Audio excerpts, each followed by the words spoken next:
My dear students, today we can study about the discovery of the cell, the scientist who discovered the cell and about his discovery. പ്രിയപ്പെട്ട കുട്ടികളെ, ഇന്ന് നമുക്ക് കോശത്തെ കണ്ടെത്തിയതുമായി ബന്ധപ്പെട്ട ശാസ്ത്രജ്ഞൻ, അദ്ദേഹത്തിൻ്റെ കണ്ടെത്തലുകൾ എന്നിവയെക്കുറിച്ച് പഠിക്കാം. All of you look at the figure 1.3 of your textbook, page number 11. എല്ലാ കുട്ടികളും നിങ്ങളുടെ ടെക്സ്റ്റ് ബുക്കിലുള്ള ചിത്രം 1.3 നിരീക്ഷിക്കുക. Page number 11. Here you can see a picture of a scientist. ഇവിടെ നിങ്ങൾക്ക് ഒരു ശാസ്ത്രജ്ഞന്റെ ചിത്രം കാണാൻ സാധിക്കും. Given here is Robert Hooke. ആരാണ് ആ ശാസ്ത്രജ്ഞൻ? ആ ശാസ്ത്രജ്ഞനാണ് Robert hook. What is the importance of Robert Hooke? Robert Hooke was the first scientist who observed cells with the help of a simple microscope. എന്താണ് റോബർട്ട് ഹുക്ക് എന്ന ശാസ്ത്രജ്ഞന്റെ പ്രാധാന്യം? Robert hook എന്ന ഈ ശാസ്ത്രജ്ഞനാണ് ലളിതമായ ഒരു മൈക്രോസ്കോപ്പിന്റെ സഹായത്താൽ ആദ്യമായി കോശങ്ങളെ നിരീക്ഷിച്ചത്. Name the scientist who observed cells with the help of a simple microscope for the first time. Answer: Robert Hooke. Robert Hooke was the first scientist who observed cells with the help of a simple microscope. ലളിതമായ ഒരു മൈക്രോസ്കോപ്പിന്റെ സഹായത്താൽ ആദ്യമായി കോശങ്ങളെ നിരീക്ഷിച്ച ശാസ്ത്രജ്ഞൻ ആരാണ്? Robert hook എന്ന ഈ ശാസ്ത്രജ്ഞനാണ് ലളിതമായ ഒരു മൈക്രോസ്കോപ്പിന്റെ സഹായത്താൽ ആദ്യമായി കോശങ്ങളെ നിരീക്ഷിച്ചത്. What material Robert Hooke used to observe the cells? Robert Hooke used the section of cork to observe the cell.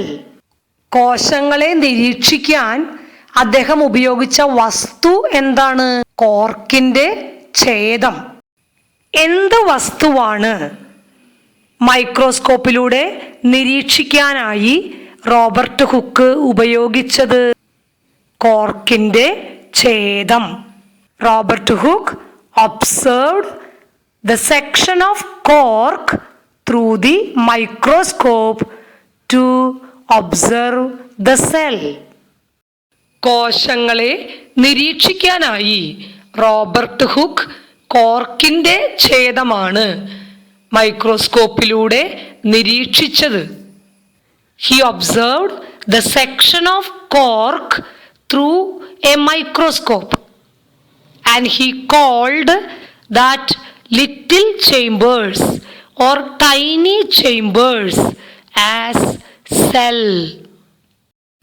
Robert Hooke കോർക്കിന്റെ ഛേദം മൈക്രോസ്കോപ്പിലൂടെ നിരീക്ഷിച്ചപ്പോൾ കണ്ട ചെറിയ അറകളെ അദ്ദേഹം സെൽ എന്ന് വിശേഷിപ്പിച്ചു.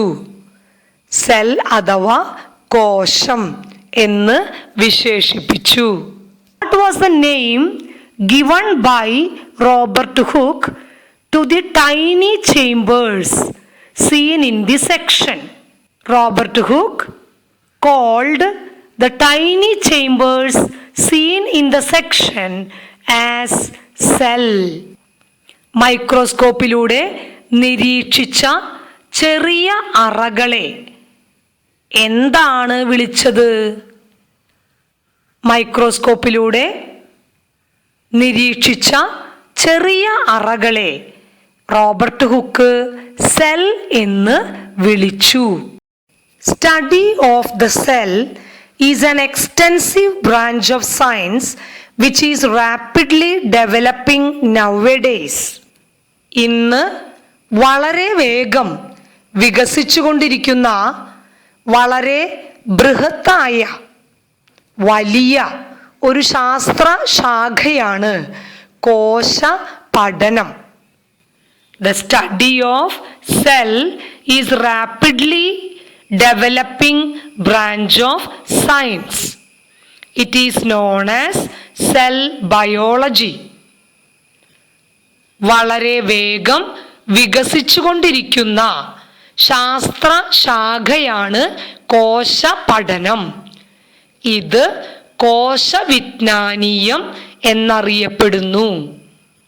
സെൽ ബയോളജി ആണ് കോശവിജ്ഞാനീയം എന്ന പേരിൽ അറിയപ്പെടുന്നത്. സെൽ ബയോളജി ആണ് കോശവിജ്ഞാനീയം. What is cell biology?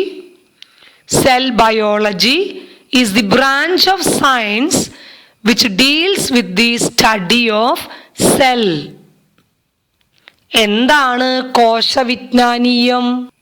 കോശങ്ങളെക്കുറിച്ച് പഠിക്കുന്ന ശാസ്ത്ര ശാഖയാണ് കോശപഠനം അഥവാ കോശവിജ്ഞാനീയം.